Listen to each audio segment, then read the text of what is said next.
And what is up, everyone? I am joejdh. I am host of Beyond the Woodline. Real quick, before we get started, I'd like to talk about my Bigfoot research and the group that I'm a part of. For those of you who may or may not know, I am the executive director of the JRG, which is the Jevning Research Group, headed up and founded by William Jevning. He's a great guy. If you guys don't know him, I'm sure a lot of you guys do if you follow Bigfoot. He's had like over 40 years experience, and we have teams all over the United States, including Oregon, Washington State, California, Tennessee, Ohio, Michigan, Minnesota, New York State, Baltimore, Oklahoma, Florida, and of course here in Texas, where I'm at. So if you guys have any desire to research this elusive creature, man, let me know. We'd be happy to have you. And you don't necessarily have to get out into the field. If you just want to research from behind the computer, behind your cell phone, that's fine. You can help us with finding locations, finding reports, finding witnesses, um, and you can help out that way. We take everyone from all walks of life. It doesn't matter who you are, and we'd be happy to have you. You can just hit me up at beyond.woodline@gmail.com, and man, we'll get to talking and we'll get you started with us. But enough of me. I know you guys don't tune in to hear me talk. I've got with me tonight Rick Brown. He's the stage and theater manager of the Historic Haunted Monroe Theatre. How you doing, Rick? I'm good. How are you? I'm doing good, man. Thanks for joining the show and doing the show. No problem. It's a real honor to have you, man. It's a real honor. Glad to be here. Yeah, the Monroe Theater. It's well known. People know of it. Um, so I think having you on is just like I said. It's just such an honor to have you on. And if you don't mind, why don't you give us a little bit about your background about yourself and how you got involved with the Monroe Theater? Well, actually, I got involved. They just called me in 2019 out of the blue and asked if I could help organize a talent show. And I said yes. And I did that. And they didn't have any sound equipment. They didn't have any lighting. They really didn't have any idea at that point in time what they needed to do. So I started and it just kind of got to where I stayed. And then about a year and a half ago, I became a full time employee of the theater. And now I take care of the overall managing the building and stuff from day to day. And also, I book all the entertainment and deal with the contracts and stuff like that, different shows and whatever. Cool, man. Yeah. So where were you at prior to the Monroe Theater regarding the paranormal? Um, I had I was curious about it. Um, had never really ran into any issues with it. Always heard ghost stories, told ghost stories, shared ghost stories, but never really went anywhere. I enjoyed going to haunted houses and stuff like that in September and October. And when I came here, I really didn't think anything of it until um, we just had some odd things start to happen, Mhm. and nothing scary, just things that didn't make sense. And just about the time that we were talking about having somebody take a look, there was a team out of Belmont County, Ohio called Belmont County Spirit Seekers, which they kind of reached out to us. We reached out to them about the same time. They came over and did an investigation, and we met with them about a week later, and they said, "You do indeed have some spirits here, and we've got some evidence to show you." And they had some phenomenal EVPs. One of the spirits actually said that his name was Vincent, very clear. Um, they've gotten other EVPs on the stage where there's a deeper voice down there that says hello, and he said welcome a time or two. And one time they asked where he was, and he said, "I'm in the water." Well, at the time, that didn't make any sense, but it kind of did to us because prior to the theater, prior to the Arts Council getting the theater, it had sat empty for years, and the basement flooded and was full of water for several years. So when he said he was in the water, he probably really was in the water. Yeah, that I like that, man. That's to me that's like validation. You know, Right. that somebody's there, that something's there, and we've had a little chance to talk about this prior. Um, it seems like everything that happens there is very peaceful and very I guess you could say when they interact, it's all willingly, right? It is. The ladies from Belmont County were so gracious to uh, go into depth with us, basically how to handle this from day to day, kind of explaining what we were experiencing, what was going on, how to interact, and different things. And now it's actually a pleasure. They do like to play games with us. They often hide things. They often turn a light off. We'll turn a light off, and they'll turn it back on. Um, just different little stuff like that. They did interfere with the movie projector one time, and I said people probably thought I was crazy, but I went up to the projector room, sat down, and talked to them, and it just hit me the difference between a digital projector today and what they were used to. And I explained to them that that's what was showing the movie, and would they please not bother it. And since I did that, we've not had any interference since that date with any of the movies. Hmm. Well, that's pretty good. So you still have events, and I guess show movies and have uh, people play there. I guess. We do. We have. We just had a. Let me see. We just had Paradise, the Meatloaf tribute here. It was an amazing show. We recently had the tribute show to Conway Twitty and Loretta Lynn. They were here. Oh, nice. We do a community hee haw show that's kind of a spinoff of the television show, and that's we do that as a fundraiser for charity to one of the local charities. We have talent shows, we have movies, we do have show a movie, and we'll have characters here to meet the kids. We've had we are probably one of the most outside the box venues that you've ever seen. We've done bake sales, we've done auctions, we've done uh, like the sky's the limit. We're not afraid to try anything, and we just run with it. You know, we see what the people are interested. Back in February, we had our spinoff of the television game show, The Price is Right. It sold out. It was and we're getting ready to have one in the fall that's a spinoff of the Family Feud, and it's already sold out as well. Here in the fall, we'll have Captured Detroit, which is the Journey tribute band. The Jersey Boys for the Beach Boys show. Yeah, we have a lot of fantastic shows here. Yeah, man, it sounds like it's a really fun place to go and actually work, right? Is it really work? It does. It does. And in fact, just out of nowhere one day, I was actually thinking there's nothing around here. It's a very small community, nothing around here for the kids to do. And I said, why don't we just put an arcade in? Well, we don't have a lot of room, but we did that. We actually installed 24. Those consoles have a total of 116 games.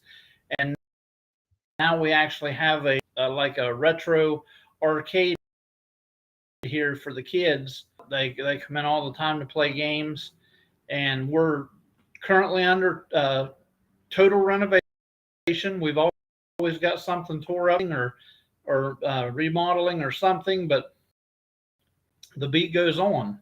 We just continue to do what we do, and people understand, and they love coming here. They say every time they walk through the door, it's like a step back in time, because for the most part, we're preserving the most of it as it was in 1939.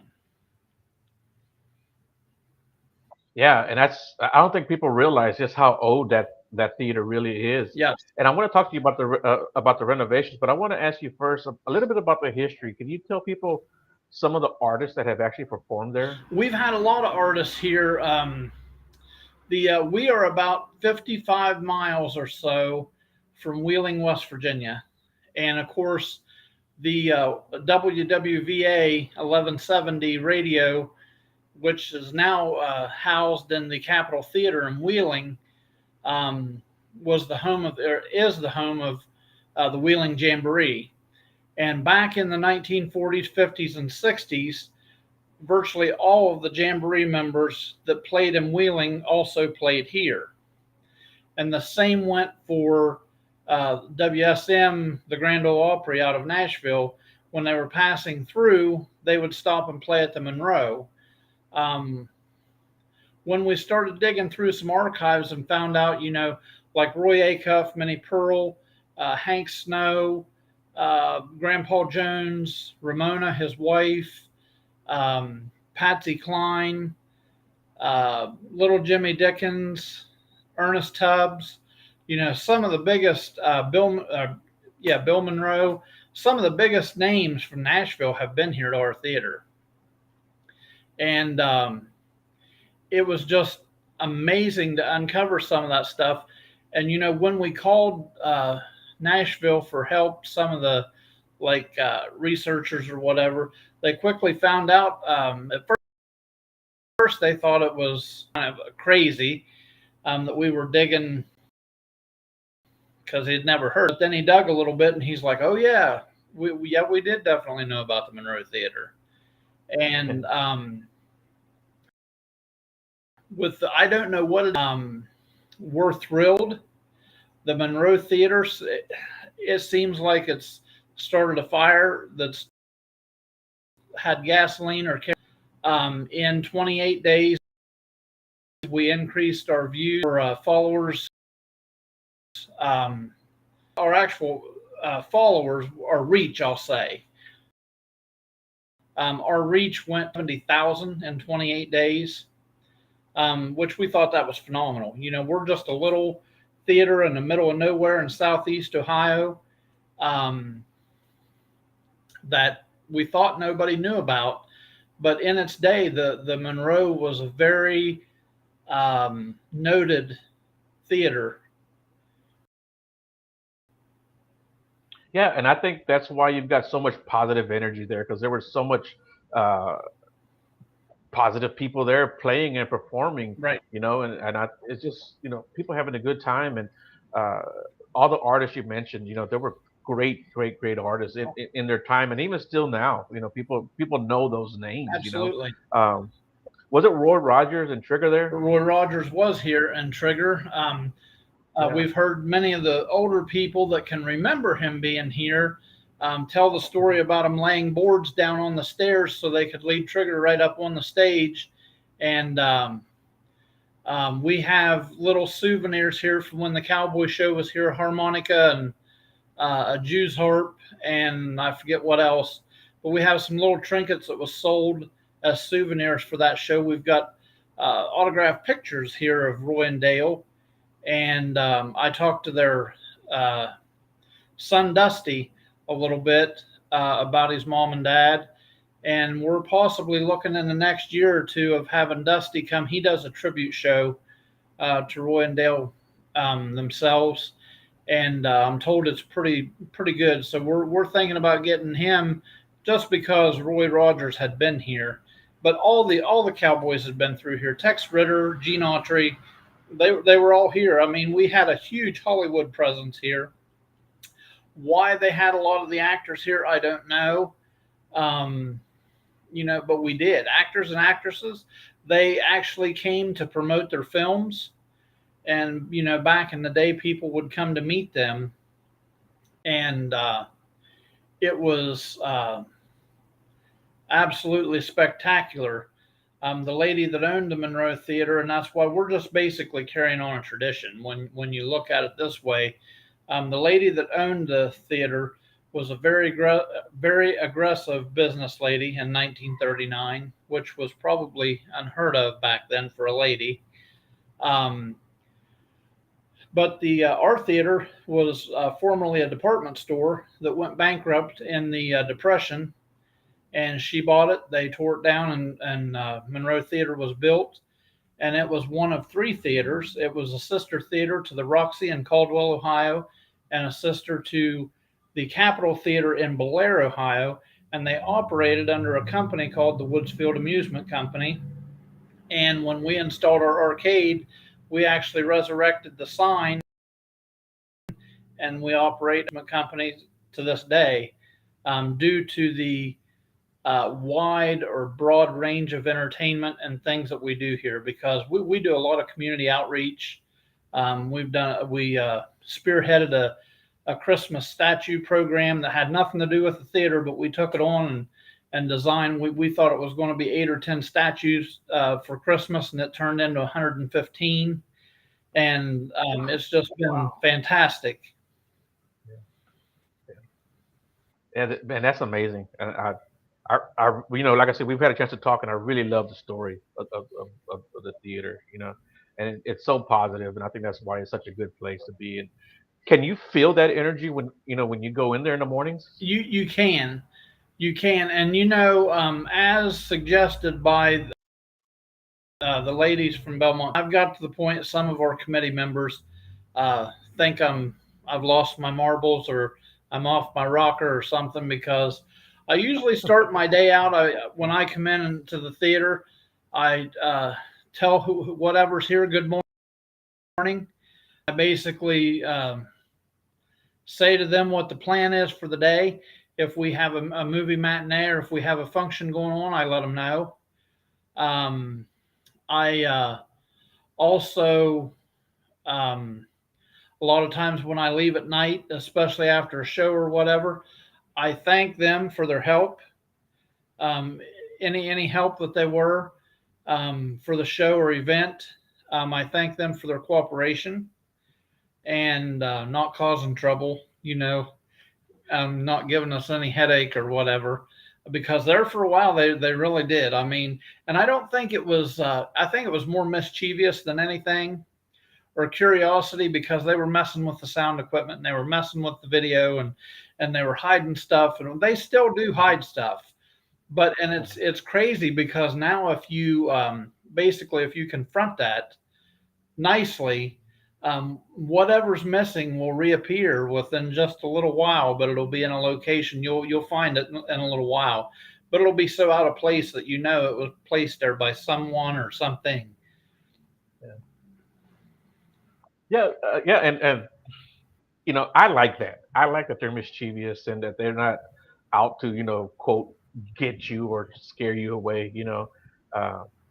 Can you give us an example of some of the things that have gone missing and then showed up? The biggest thing was our DVDs. We actually our movies come on DVD format here, and like tomorrow's matinee, I have the DVD laying right there by the projector, ready to go. And I may come in tomorrow, and that DVD will not be there.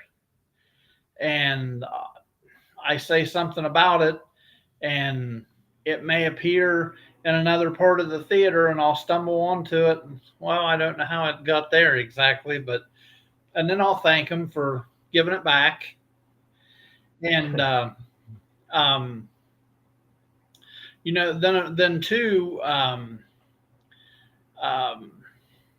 sometimes though, things that we've seen, we'll close the door, and it's the door that has a latch, just open on its own. I've closed a couple doors here, and 3-4 minutes later, the door just opened. I'm like, okay, if you want it open, just leave it. We'll leave it open. Right. And maybe 5 minutes later, it'll close. It's like, well, we can't win, so we'll just close it. There you go. Just leave them in charge of it. Yeah.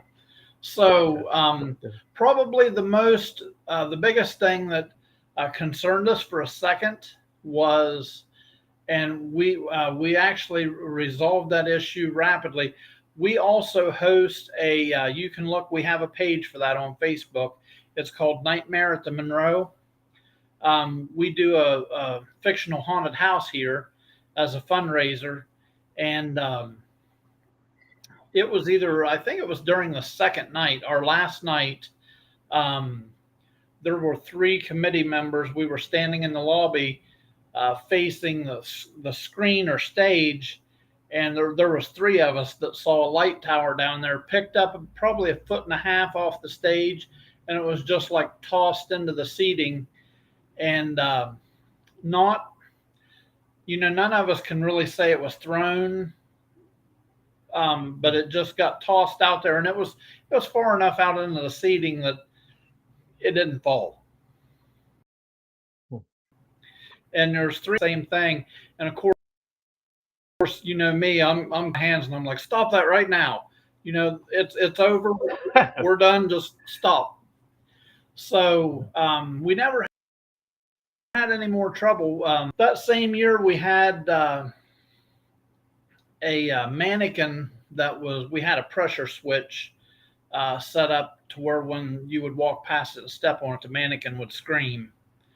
And for no reason, with no one back there, that thing kept going off that night on its own. So we went and took it out, and no issues with the sensor or the pressure switch. Put it back, and it started all over again. And so we did away with it, took it out. And then here recently, we put motion sensors on the stairways when the kids are here for the arcade, so we know when they go upstairs, just so we can keep an eye on them. And I think it was last week, one of the sensors on the middle staircase went off, and we checked, and there was nothing there. We just got back down here, and it went off again, and we went up, and there was nothing there. After about 8 times, I said, okay, guys, look. Don't act like these kids. We'll take these things away. They're not toys. We'll take them out. And it never happened anymore, and hasn't happened since then. So I mean, they're very responsive when we have, if we notice or we suspect that it's something like that. They respond to us. I mean, without physically talking back and forth, they listen. And we also respect them too. I discussed with the ladies from Belmont County that, we don't want to upset them. But they said that they do understand the spirits here do understand that our renovation, they feel, they know that we're restoring the theater to what they knew. They said that's why we're not having a lot of problems. If we were turning it into a bowling alley or a shopping center or something, it may be a different story.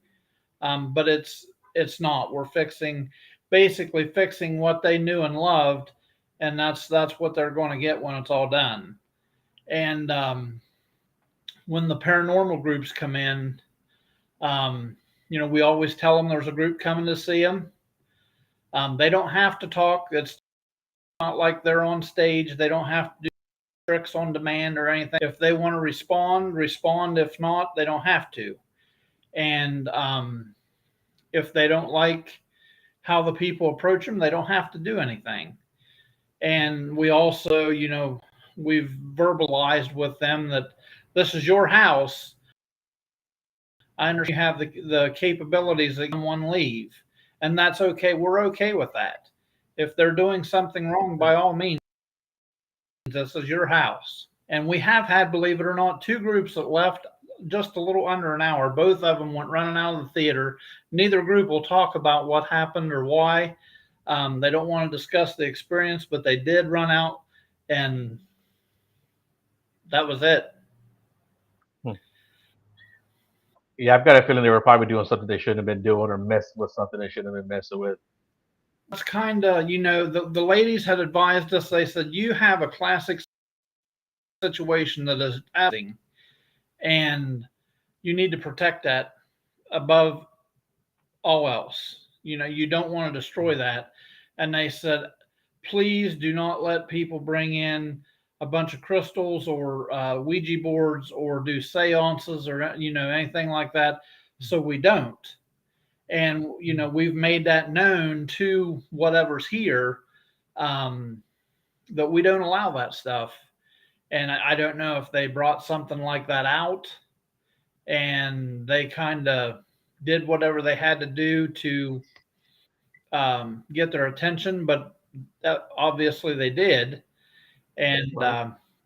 we had a one night we had a young boy and girl that were investigating here, and of course I always leave my number in case there's something they have a question or something's wrong. And I was just getting ready to um, go to sleep for a little while, and the phone rang, and it was the young guy, and he asked if I could come to the theater right away, and I said, yeah, I'll be there in about 12, 14 minutes. So I jumped up, threw my shoes on. You could tell he was shaking. Mhm. So when I got here, they were waiting at the front door on me, and I come in and I ask him what's wrong, and he said, at first he said, don't get mad. He said, we were on FaceTime with my mom because she couldn't come with us tonight, but we were on FaceTime with her. She was telling us things to ask and things to do or whatever. And I said, that's fine. We didn't have a problem with that. And he said, we were over by an old Victrola there in the lobby, and his mom had said, ask him if they can play music. And he said, it was about that time the battery went dead, just totally drained on their um, tablet or whatever it was they were using. And they were trying to mess around, figure out with that, and see where their charger was. And he said, all of a sudden, out of nowhere, there was music started playing. And I asked him, I said, what kind of music? And he said, oh, something my grandparents would have listened to. And we just kind of laughed. And this kid was covered in goosebumps. So I could tell that he was very serious. Something really did kind of get his attention. And Right. so I asked him, I said, well, where was it? How loud? And he said, it sounded like the whole band, man. It was right here in the lobby. He said, it was loud. So he thought we had planted a speaker or something. And I spent probably 20 minutes in here moving stuff, uncovering stuff. There was nothing there. Um, and um, I thought that was incredible. Well, we did have like a pet camera, like a pet cam that we would check in just to make sure that they were okay. And he asked me about that. He said, does that record? And I said, it does. And he said, well, that's pointing right at that area. He said, it would be on there. And I said, yeah, you're right, it would. So we pull up the camera, and he told me it happened at like 11:51 or something. He called me at 11:52. So we ran it back, and that camera actually went black at like 11:46 and didn't come back until like 12:04. Oh, wow. Yeah, totally blacked out. And I said, well, Hmm. that tells me a lot right there. I said, because I understand that's a common thing too. Right. And we've actually had two groups here now that have claimed to hear music. And the one said it was coming from the stage. It was very faint, but they could hear the music coming from the stage, and it sounded like a older bluegrass or something. And so it's not something that it's not something new to us. When they claim that, it's like, all right, been there, done that. It's okay. There's music. It's not happened to Right. us, but it's terrified two groups of people. So yes, there's music. Hmm. That's good. Yeah. Um, has anyone ever like seen anybody like in period clothing from back in the day? No, we've not actually seen any full body apparitions at any point in time yet. Now, the ladies and actually another group that investigated here, I can't remember where they were from, they said the same thing, which was we're getting ready to put in a balcony. And when it's done, it'll appear that the balcony was here in 1939, but it will actually be a brand new balcony. And they said that it was built new construction.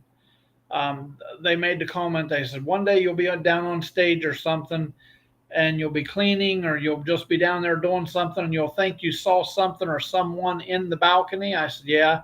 They said, you probably will, because they're going to be curious about it because it's new, and they're going to be coming out to check it out.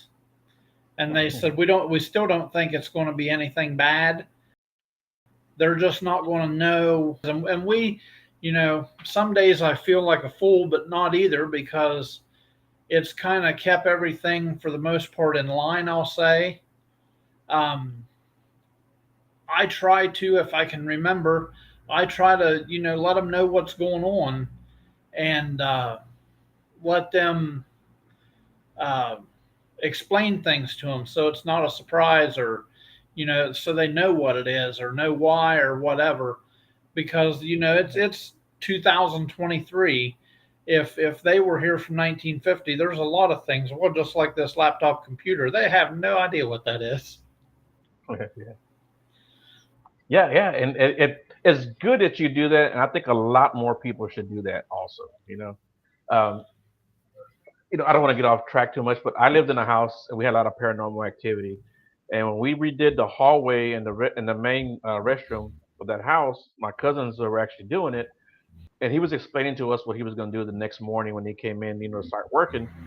And he kept looking down at his arm, and he thought my other cousin was grabbing his arm, and he's like, he gets to the corner of the kitchen, and he's like, where you can see everyone, and he keeps looking down at his arm while he's talking.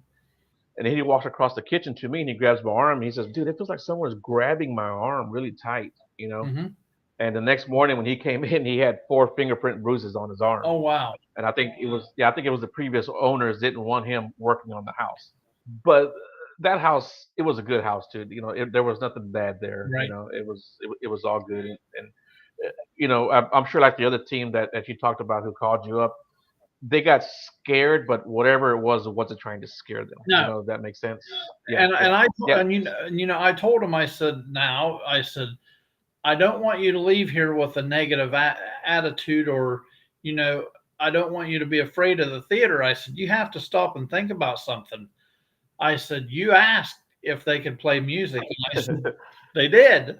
I said, right. All I can say is be very careful what you ask for. If you're not ready for the response, ask for it. Yeah. I mean, that's pretty simple. Yeah. What's been the feedback that you've gotten from the teams that have researched or investigated? A lot of the teams have really enjoyed it here. They love the era. It's a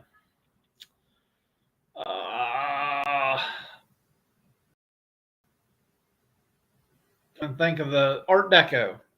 It's Art Deco theater, and that they love it. They love the fact that we're keeping it Art Deco, and the experience. Every group gets a little bit of something, and we just had a couple in here and son team over the weekend, and he said, they've been doing it for like 15 years or 18 years or something like that. And he said, you're not going to get a lively response every time you go into a place. He said, you can investigate a place 20 times and every investigation is going to be different because they may not want to talk tonight. Right. And he said, you may have an absolutely fantastic investigation with all kinds of activity, and I come here and I have nothing. He said, because they may not like my attitude, or they may not. He said, there's reasons. He said, they may not want to talk to me. Right. And he said, there again, that's all how you come at them. But most of the teams have really enjoyed it here. They've all pretty much walked away finding something, or confirming something. Several of them have talked to, which he is our, we like Vincent. He's pretty cool. He was either from what I understand, he was an usher um, in the 50s, and he's the most talkative. They interact with him a lot in the lobby, and they have interacted a few times with him, they believe, upstairs in the projector room. We had one of our girls now, the group last night was actually going to dig into that if they could get him to respond, try to get that answered for her. She could actually, someone walking up the stairs behind her that was like 3 or 4 steps behind her, and she was wondering if it might have been Vincent. And so they were going to try to find that out. But yeah, you know, he's the most. There's others here. Well, we know there's others here. Right. The man on the stage, different tones of voice. It was the first time the ladies were here. They came out into the lobby, and they're kind of speaking in general, and they had parts of it on camera, and they were showing us. And she kind of walked in the front reception area, and she says, "I wonder what they do out here." There's a EVP that says pizza, and I said, "Well, they're right. We sell pizza." That's pretty So good. Yeah. Hey, it's crazy. I mean, and you've just got to be like basic about everything. I think it's cool. Um, I'm pretty sure that when they visited here once, they came with 2 or 3 of their uh, instruments or gadgets, I call them, turned on when they got here. And I swear these spirits either know or can sense when those 2 ladies are coming. They absolutely love them. They basically met them at the door. They walk in, the stuff's going off. They're getting all kinds of little things happen as they walk in, and right here in the lobby. Um, and their SLS cam, they've picked up. There's different areas that they almost always get little stick man on there dancing around. oh yeah. And one that's a surefire, and we've actually done a little experimenting with this. You got to think back in the 50s and 60s, operating the projectors was pretty much a man's job back then. The ladies didn't do anything like that in the 50s or 60s. And so if you're up there with the SLS cam, anybody that messes with the old projectors or touches them, the stick figure will appear. He's right there like he's watching over it. But what's funny is we've noticed when a female goes up there, he'll get between her and the projector. It's like, Yeah. and then you can see his arms and stuff are going like he's operating the projector. Right. And Right. there's been nothing out of line happen up there either, but it's comical that um, that happens. When the ladies get up there close to projectors, he's right there. And then one of our theater members that's kind of he was kind of skeptical, but also very interested. He went with them, and he told me, he said, "I don't know if it was EMF or what it was." He said, "But one of those little tools that they had," he said, "we got upstairs." He said, "That thing just went off the chart." He said, it was just nuts. And he said, "I'm a believer now." He said, "I absolutely believe we've got something here." He said, but two, I'm not afraid." Yeah. And that's the biggest thing. We want people. We don't want people to be afraid. Yeah. And we've had some groups. We've had some groups come here. They are upset when they get here because we didn't have any um, people cut up with a chainsaw and their bodies thrown in the basement, or whatever. Right. No, the biggest thing that probably happened here was the fact that the the theater was bought out of bankruptcy, and it was just the time of the Great Depression into the recession, and it was a time of people not having money, and Right. it was just when you look at the theater, I've even often talked. I'm like, man, they really whatever they could get their hands on, because there's just like all kinds of different brick. There's Mhm. even some wooden blocks that they just cemented in Well, and on the inside. And they said, well, yeah, it was, you're talking Great Depression. So whatever they could get, that's what they were going to use. mhm. And Right. when we're all completed, we're estimating that our theater, we seat 299 right now. And balcony, when we get, what's that? No, no, no. That's pretty cool. Yeah. We actually put the real seats in. We're expecting that we'll seat 350 downstairs and about another 250 upstairs. That is awesome. That is really cool, man. Yeah. And I kind of want to backtrack a little bit because you've told I've heard a story about Vincent, how you got the name Yes. and what you did for him when you got the vest for him. Would you mind telling that story? How that all came to? Yes.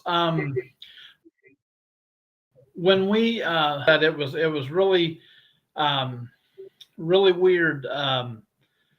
They had called and said that they would be coming with the evidence to reveal about a week after they investigated.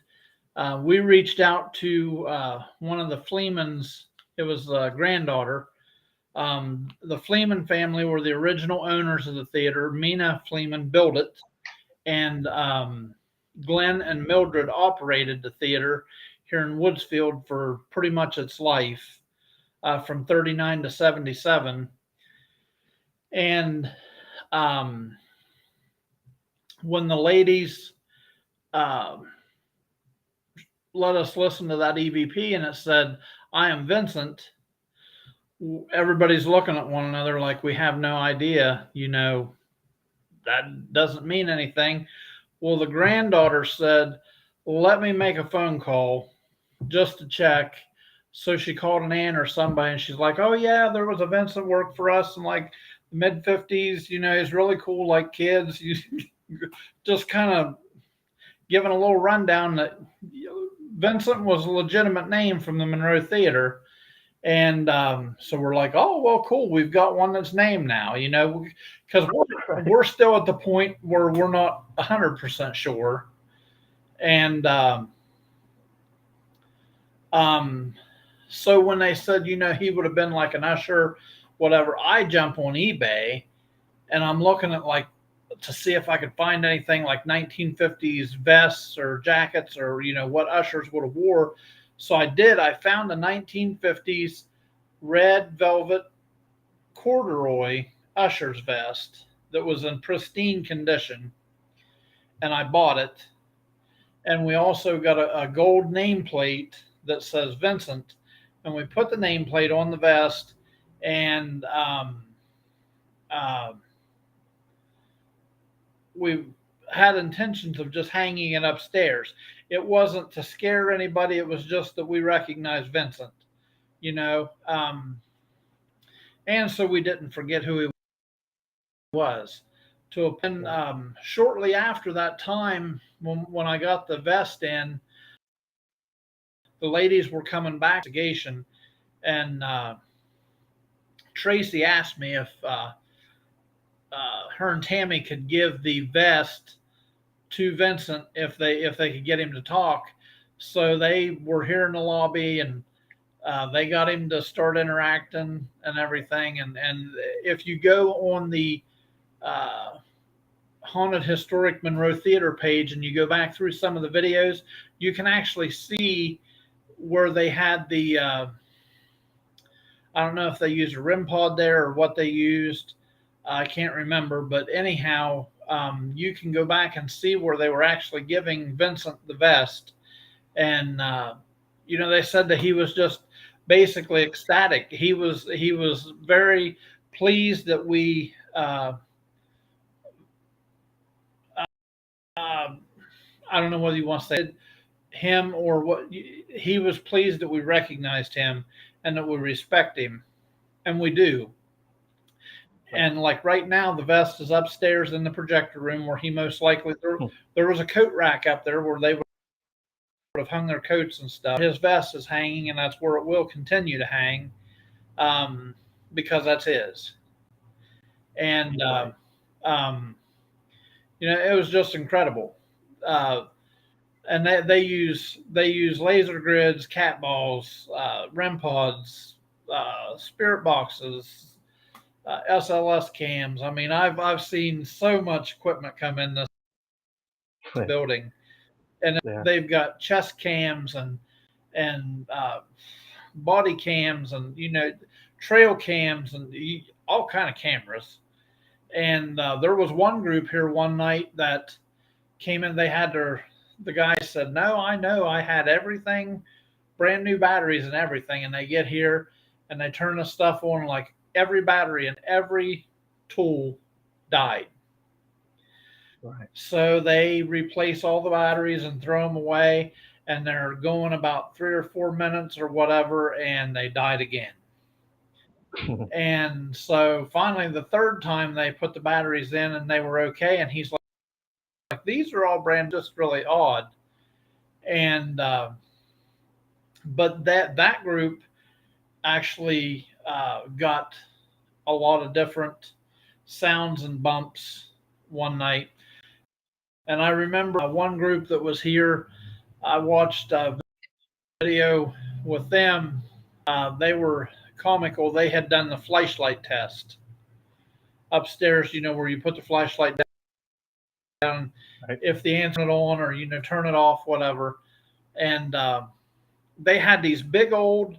I don't know what they were, but the handles were like 20 inches long. They were metal, and the front end where the light was probably 8-10 inches. I would love to have had one because I said they were like probably like an old railroad light or a coal mine light or something back in the Right. day. They were just awesome. What they were using, and they're all sitting down here in the lobby, and I see the one lady. She looks straight up over her head, and she's like, "Who turned that light on?" And then it went off. And she looks down, she looks back up, well, it comes back on. And she's like, "It just came back on." And one of the girls that was with her said, "Oh, that was our flashlights. We were doing a flashlight test. They must be playing the flashlights." So she's like, and the girl says, "I'm not going." So they went through like 5 minutes of who was going to go get that flashlight. In the meantime, it just kept blinking on and off. And you could actually see it in the video. You could actually see it blink on and off. And I'm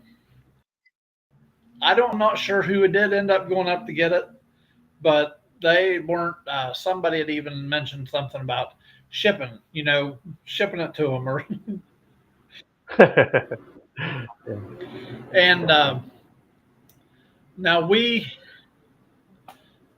and one thing when people come here, get all cranked up, um, we try hard to make sure that we don't like give anybody the wrong impression, um, or we don't want to over dramatize anything, um, because we don't want to disappoint people.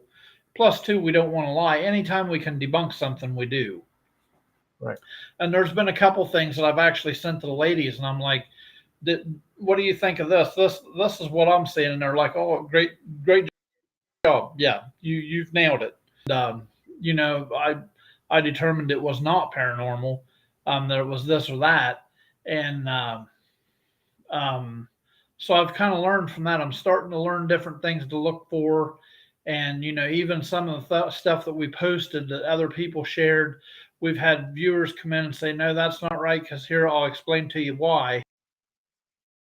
So then we would, that it was debunked and explain what the situation was. So yeah, we're trying to be very transparent as far as that, all that goes. Um, and just because it is what it is, let them come and experience it. Um, and if they don't, we maybe it was a day they just didn't want to talk or be very active or whatever. But it's insane sometimes. Last night or Saturday night when we had the father and son here, while we were talking, they uh,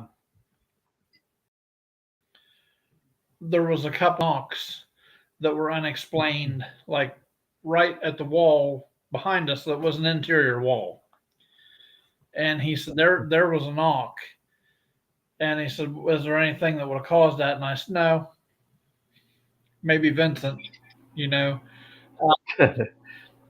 But and I told him, I said, just a couple weeks ago, I said I was talking to somebody down by the stage, and I said, and I kind of knocked on the front of the stage, and it was evening, and I said, I've not had anybody respond to, or I've not had anybody say that they've done the knock test where they knock back.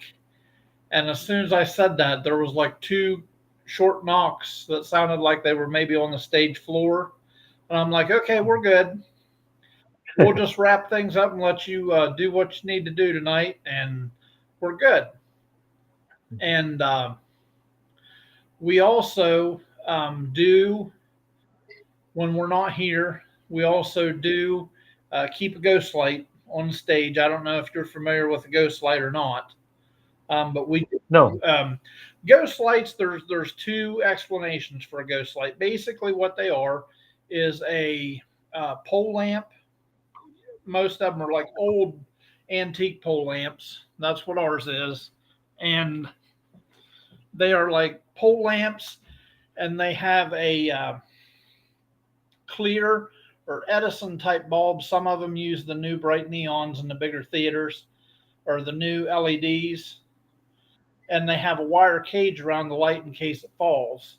Um, Okay. a lot of the theatrical people believe that a ghost light has to be left on at night to light the stage for the spirits that are there so they can perform and have the stage. And if you have a ghost light, it keeps them peaceful, so they won't Okay. interfere with the production.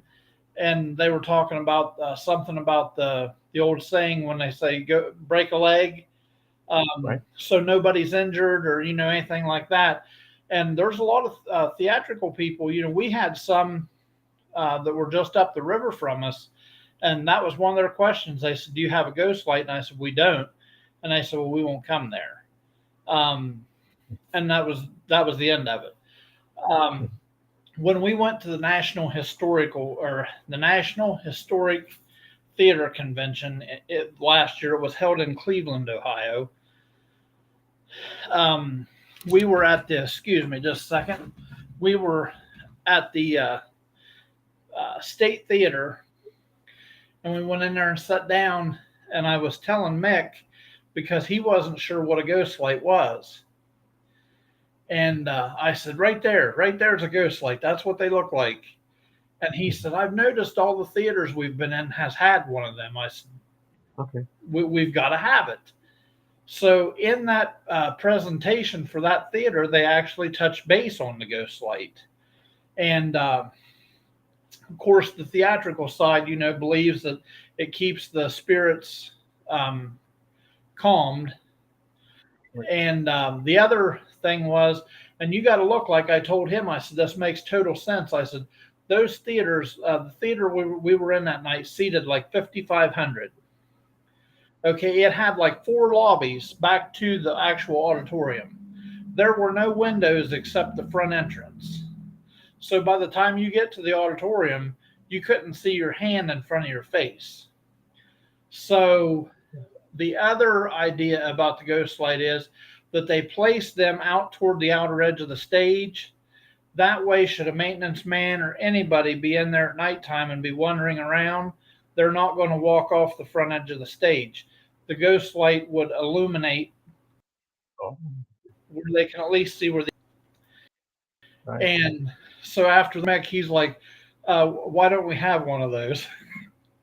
And I said, "Well, we can get one." So like 3 days, we had a ghost light, and that's been a part of the theater ever since. Cool. Yeah, and not as you described it, I think I've seen them before. Yeah. Okay. Yeah, Well, cool, man. Cool. Well, we're coming up at the end of the hour here. If someone wants to investigate the theater, who do they contact? How would they contact you? they end up talking to me anyhow. They can email us at rick at the Monroe Theater, and theater our theater is spelled the.com. Rick at the monroetheater.com, or they can message us through Facebook. Um, we can get that way, or they can call us at 866 And, we're happy to set up an investigation. We've had people come from all over the country traveling. We just not long ago had people here from Nebraska. We've got followers from outside the country. We've got donations from outside the country. I don't know how or why, but our little hometown theater is actually making a big splash across the nation. I mean, there's a lot of people that are paying attention to us, watching what's going on. They're, they'll message, they'll comment on some of our posts or videos. They've given donations to help support this or that. And I just think it's phenomenal. There are just so many people interested in this little theater. Well, you're a good guy, and I'm sure the rest of the staff there are great people too. And I think you're a big part of why people want to go there. And I think the spirits that are there, the people that are still there, are very friendly and very respectful, as long as you're respectful to them. And Right. and I think that's why people want to go there. Yep. And I think what you've got there is a great thing, man. And I think you're doing a great It's job. classic. So yeah, yeah, And we exactly, do yeah. we do have a really good team here. We've got a good team of volunteers.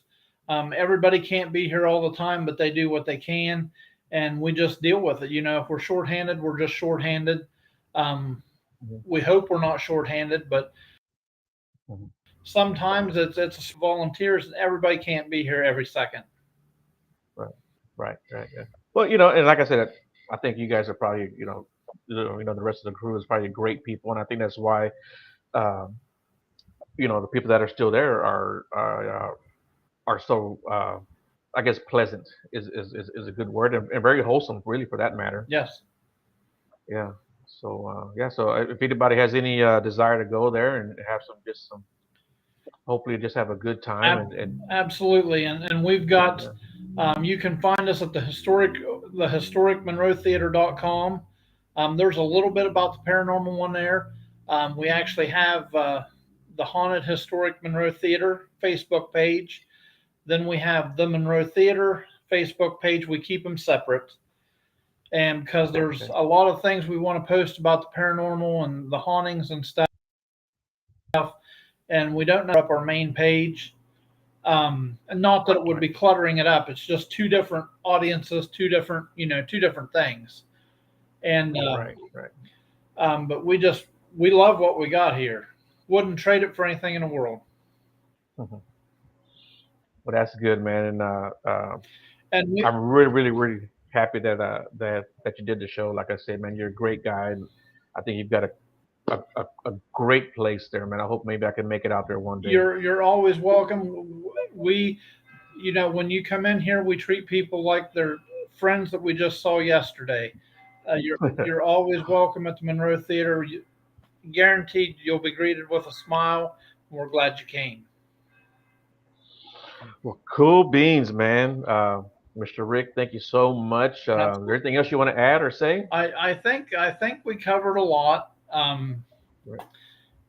Yeah, we can stay in touch, and if anything pops back up, we can put it out there again sometime.